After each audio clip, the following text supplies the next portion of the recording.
భగవంతుని యొక్క అనుగ్రహం చాలా ఆశ్చర్యకరంగా ఉంటుంది. ఎందుచేత అంటే కృష్ణ భగవానుడు అరణ్యంలో ఎందుకు పనికి రాకుండా పడిపోయినటువంటి ఒక ఎండు పుల్లని తీసుకుని తన నోటి దగ్గర పెట్టి మురళిగా దాన్ని వాయించి దాని జన్మకి సార్థకత వహించాడు. అలా ఎందుకు పనికిరానిటువంటి నన్ను స్వీకరించి స్వామి నా చేత భాగవతం చెప్పించాలి అని నిర్ణయం చేశాడు.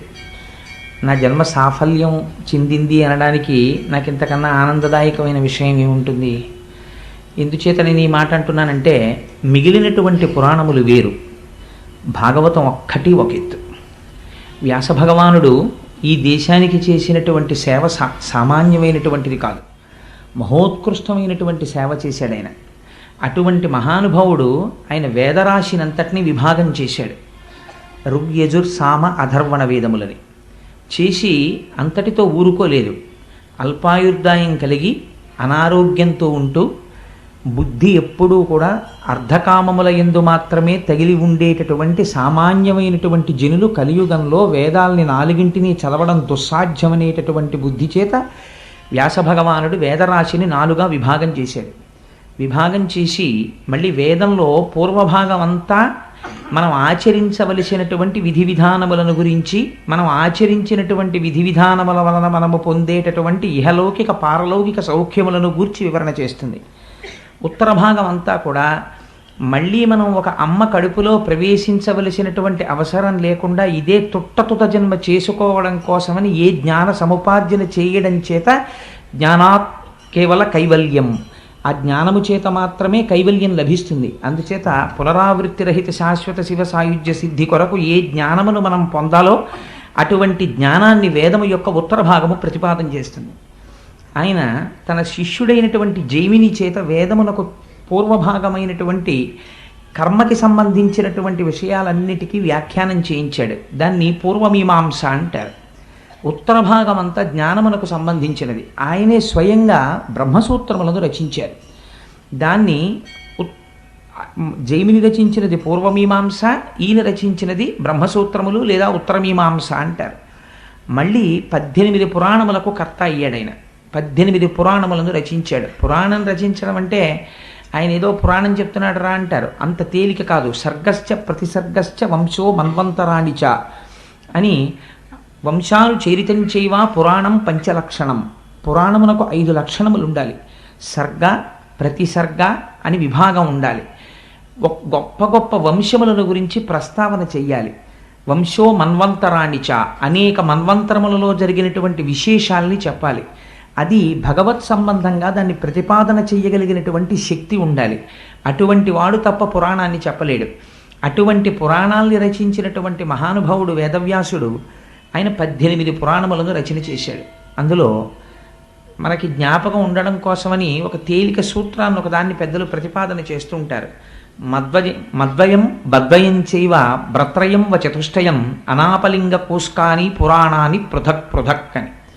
మద్వయం, మద్వయం అంటే మకారంతో 2 పురాణాలు ఉంటాయి. ఒకటి మార్కండేయ పురాణము, రెండవది మత్స్య పురాణము.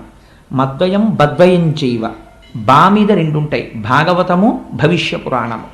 మద్వయం బద్వయం చైవ భ్రత్రయం, బ్రా మీద 3 ఉంటాయి.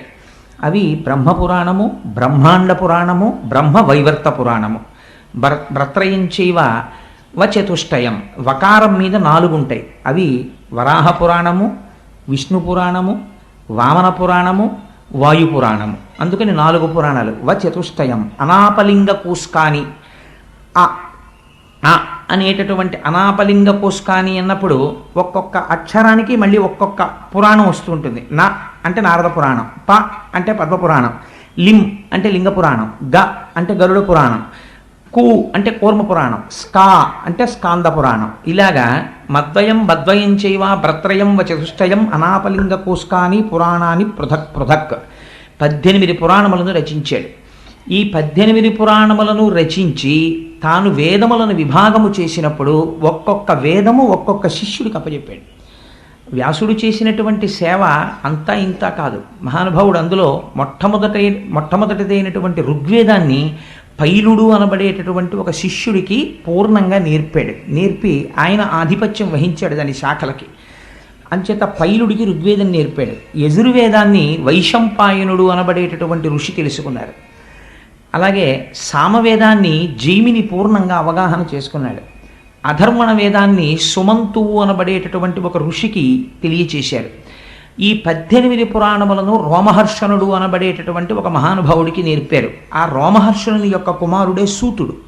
ఆ సూతుడు పురాణ ప్రవచనం చేస్తుంటాడు. అందుకే మీరు ఎప్పుడైనా ఎక్కడైనా ఏదైనా విషయం వినవలసి వస్తే శౌనకాది మహర్షులు సూత భగవానుణ్ణి సేవించి నువ్వు మాకు ఏదైనా పురాణాన్ని చెప్పవలసింది అని అడిగితే సూతుడు పురాణ ప్రవచనం చేస్తూ ఉంటాడు. ఆ రోమహర్షణుని కుమారుడు సూతుడు. ఆశ్చర్యం ఏమిటంటే పురాణ వాంగ్మయాన్నంతటినీ కూడా ప్రవచనం చేసినటువంటి వాళ్ళు సూతుడు రోమహర్షణుడు అయితే ఒక్క భాగవతాన్ని మాత్రం శుకబ్రహ్మ చెప్పారు. శుకబ్రహ్మ సాక్షాత్ వేదవ్యాసుని యొక్క కుమారుడు. ఆయన పుట్టుక చేతనే అపారమైనటువంటి జ్ఞాన వైరాగ్యములు భక్తి కలిగినటువంటి వాడు. ఎంత వైరాగ్య భావన కలిగిన వాడంటే ఆయన మంచి నిండు యవ్వనంలో ఉన్నటువంటి రోజులలో తండ్రి గారు ఆయన్ని వివాహం చేసుకోమని అడిగారు. దేవీ భాగవతం చాలా విశేషంగా వర్ణన చేస్తుంది. చేస్తే ఆయన నాకు వివాహం అక్కర్లేదు, ఈ లోకమంతా దుఃఖభూయిష్టమైపోయింది, నేను ఆనందాన్ని అనుభవించాలి, నేను బ్రహ్మైక్య సిద్ధి కొరకు తపస్సు చేస్తాను అని చెప్పి అరణ్యములను పట్టి వెళ్ళిపోతున్నాడు.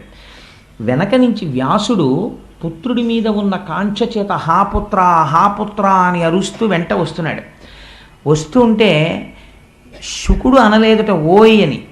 అంతటా ఆత్మతత్వాన్ని చూడడానికి అలవాటైపోయినటువంటి శుకుడికి బదులుగా అరణ్యంలో ఉన్న చెట్లన్నీ ఓయ్ ఓయ్ అని జవాబు చెప్పేట వ్యాసుడికి. అంతటి బ్రహ్మనిష్టాగరిష్ఠుడై యవ్వనమునందే ఒంటి మీద బట్ట లేకుండా వెళ్ళిపోతుండేవాడు. మనకి ఒక ఉదాహరణ చెప్తుంటారు శుకబ్రహ్మ యొక్క వైరాగ్య సంపత్తిని గురించి. ఆయన ఒకనాడు ఒక సరోవరం పక్క నుంచి వెళ్ళిపోతున్నారు, వెనక వ్యాసుడు వస్తున్నాడు. వస్తుంటే అప్సరసలు దిగంబరలై స్నానం చేస్తున్నారు. శుకుడు వస్తున్నారు అన్నారు ఒకరు. అనేటప్పటికీ శుకబ్రహ్మ వస్తే నమస్కారం చెయ్యాలని వాళ్ళు వివస్త్రలై ఒంటి మీద వస్త్రం కట్టుకోకుండా లేచి వచ్చి శుకుడికి నమస్కరించారు. ఆయన నిండు యవ్వనంలో ఉన్నాడు. ఆయన వెళ్ళిపోయాడు. మళ్ళీ స్నానం చేస్తున్నారు. వ్యాసుడు వస్తున్నాడు అన్నారు. బట్టలు కట్టుకుని నమస్కరించండి అన్నారు. వాళ్ళు బట్టలు కట్టుకుని వ్యాసుడికి నమస్కరించారు. వ్యాసుడు ఆశ్చర్యపోయాడు. నా కుమారుడు యవ్వనంలో ఉన్నాడు, నేను వార్ధక్యమునందున్నాను, నేను వస్తే మీరు వస్త్రములు కట్టుకుని నమస్కరించారు, నా కుమారుడు వెళ్ళిపోతుంటే వస్త్రములు లేకుండా నమస్కరించారు, ఏమిటి తేడా అని అడిగాడు. అడిగితే అప్సరసలు అన్నారు, నీ కుమారుడికి స్త్రీ పురుష భేదము తెలియదు, అంతటా బ్రహ్మం ఒక్కటే చూస్తాడు, నీకు తెలుసు స్త్రీ పురుష భేదం, అందుకని నీకు బట్టలు కట్టుకుని నమస్కరించామన్నారు. అది శుకబ్రహ్మ యొక్క వైరాగ్య సంపత్తి అంటే. శుకుడంటే ఎంత గొప్పవాడో తెలుసా అండి. అందుకే ఒక్క భాగవతం మాత్రం వేరొకరితో చెప్పించలేదు. భాగవతం చెప్పడానికి ఒక సమర్థత చూశాడు ఈశ్వరుడు. ఏమా సమర్థత అంటే కుశ అన్నమాట మీరు వినుంటారు. కుశ అంటే దర్భ. దర్భ చేతితో పట్టుకున్నంతసేపు కర్మాచరణము చేస్తాడు. కర్మాచరణము దేని కొరకు చేస్తారంటే కర్మ చెయ్యగా చెయ్యగా చెయ్యగా చెయ్యగా ఇంటిని తుడుచుకుని బూజులన్నీ దులుపుకున్న తర్వాత పండగొచ్చే ముందు శుభ్రపడినటువంటి ఇల్లులా మీరు భగవద్భక్తితో కర్మాచరణము చేయగా లోపల ఉండేటటువంటి మనస్సు కంటిన మాలిన్యము తొలగి ఈశ్వరుడు వచ్చి కూర్చోడానికి సత్కర్మాచరణము పూనికతో సంతోషంతో చెయ్యడానికి కావలసినటువంటి బుద్ధి యందు ఆనందప్రదమైన స్థితి ఏర్పడుతుంది. అప్పుడు దాని వలన జ్ఞానము కలుగుతుంది. ఆ జ్ఞానము చేత మోక్షము కలుగుతుంది. అందుకని మొట్టమొదట కావలసింది సత్కర్మాచరణము. ఈ సత్కర్మాచరణము చెయ్యడం అనేటటువంటిది దర్భలతో సంబంధం. ఎప్పుడు దర్భ పట్టుకుంటాడు. అందుకని కుశ అంటే దర్భని పట్టుకున్నవాడు. తిరగేయండి శుక అంటే ఇప్పుడు ఆయనకి కర్మాచరణము లేదు. కర్మాచరణము లేదంటే ఆయన కావాలని మానినవాడు కాదు, ఆయన చెయ్యడానికి కర్మ లేనివాడు. ఈ స్థితికి వెళ్ళిపోయినవాడు. ఎందుకని నిరంతరము బ్రహ్మమునందు రమిస్తూ ఉంటాడు. అది తప్ప వేరొక వస్తువు ఆయనకి తెలియదు. ఎప్పుడూ బ్రహ్మమునే చూస్తాడు, బ్రహ్మముతో కలిసి ఉంటాడు, బ్రహ్మమును పొందుతుంటాడు. ఇంత ఆనంది స్థితిని అనుభవించేటటువంటి వ్యక్తి శంకర భగవత్పాదులు కౌపీన పంచకం అని ఒక పంచకం చేశారు. అందులో అంటారు ఏంటి, అసలు కౌపీనం పెట్టుకున్నవాడంత భాగ్యవంతుడు ఈ ప్రపంచంలో ఎక్కడున్నాడు అన్నారు. ఎందుకని వాడు అన్నీ విడిచిపెట్టి సర్వసంగ పరిత్యాగి అయి ఈశ్వరుడి పాదార విందములను సేవిస్తూ తిరుగుతున్నాడు. అటువంటి వాడికి ఇంద్ర పదవి లభించినా సరే తిరస్కరిస్తాడు. నాకు అక్కర్లేదు, నాకు ఇందులో తృప్తి ఉందంటాడు. అటువంటి మహానుభావుడైనటువంటి శుకుడు నిరంతరము ఆనందం అనుభవించేవాడు. ఆయన ఏదైనా ఒక ప్రదేశానికి వస్తే ఒక ఆవు పాలు పితకడానికి ఎంత సమయం పడుతుందో అంతకన్నా ఎక్కువ సమయం నిలబడేవాడు కాదు. ఎందుకు నిలబడేవాడు కాదు అంటే, ఒకవేళ అంతకన్నా ఎక్కువసేపు ఎక్కడైనా నిలబడితే ఆ ఊర్లో ఉన్న వ్యక్తులతో తనకి పరిచయం ఏర్పడితే ఆ పరిచయాల వల్ల ఇంతమంది తన మనసులో ప్రవేశించి వీళ్ళు ఫలానా వీళ్ళు ఫలానా వీళ్ళు ఫలానా అని గుర్తు పెట్టుకుని వీళ్ళందరినీ లోపల పెట్టుకుంటే ఈశ్వరుడితో సంగము తగ్గిపోయి లోకముతో సంగము పెరిగిపోతుందని ఒక ఆవు పాలు పితికిలసే కాలము ఎంత పడుతుందో అంతకన్నా ఎక్కువ ఉండకుండా తిరుగుతూ వెళ్ళిపోతుండేవాడు. అటువంటి మహానుభావుడు శుకుడు తనంత తానుగా వచ్చి 7 రోజుల పాటు కూర్చుని భాగవతాన్ని ప్రవచనం చేశాడు. ఎవరి కొరకు ప్రవచనం చేశాడు? నేను ఒకసారి సూర్యకళామందిరంలోనూ వెంకటేశ్వర ఫంక్షన్ హాల్లోనూ నాకు జ్ఞాపకం లేదు, కానీ ప్రవచనం చేస్తూ ఒక మాట అన్నాను. ఈ భాగవత ప్రవచనం అనేటటువంటిది ఎవరి కొరకు చేయబడినది అంటే, భాగవతం అందరూ వినలేరు అని శాస్త్రం. ఎందుచేత అంటే భాగవతం వింటే కొన్ని కోట్ల జన్మల తర్వాత మాత్రమే భాగవత శ్రవణం జరుగుతుంది. ఎందుచేత అంటే అన్ని పురాణములను రచించినట్టు వ్యాసుడు రచించలేదు దాన్ని. 17 పురాణములు రచించేశాడు. అప్పటికి మహాభారతాన్ని రచించేశాడు, వేద విభాగం చేసేశాడు, బ్రహ్మసూత్రాల్ని రచించేశాడు. అన్నీ రచించిన తర్వాత ఒకసారి సరస్వతీ నదీ తీరంలో తన ఆశ్రమానికి దగ్గరలో కూర్చుని ఉన్నాడు. మనస్సంతా ఏదో నైరాశ్యం ఆవహించింది, ఏదో నిరాశ, ఏదో లోటు, తాను ఏదో తక్కువ చేశాననేటటువంటి భావన, ఎక్కడో ఏదో చెయ్యడంలో అసంపూర్తిగా మిగిలిపోయింది అని తను చేసిన కార్యక్రమాన్ని ఆలోచించాడు. వేదరాశినంతటినీ విభాగం చేశాను, 17 పురాణములను రచించాను, బ్రహ్మసూత్రములను రచించాను, పరాశరుడికి సత్యవతీదేవికి నారాయణాంశలో కుమారుడిగా జన్మించినందుకు నేను చేయగలిగినంత సేవ చేశాను, ఈశ్వరుడి పాదములు పట్టి సేవించాను, ధ్యానం చేశాను. అయినా నా మనస్సుకి ఎందుకో లోటుగా ఉంది. ఎందుకు ఇంత లోటుగా ఉంది అని ఆలోచన చేశాడు. ఆ ఆలోచన చేసినప్పుడు మహానుభావుడు నారదుడు దర్శనమిచ్చాడు. మనకి రామాయణం మొట్టమొదటి సంక్షేప రామాయణం చెప్పినవాడు నారదుడే, భాగవతం సంక్షేప భాగవతం చెప్పినవాడు నారదుడే. నారం దదాతి ఇది నారద, ఆయన జ్ఞానాన్ని ఇస్తుంటాడు.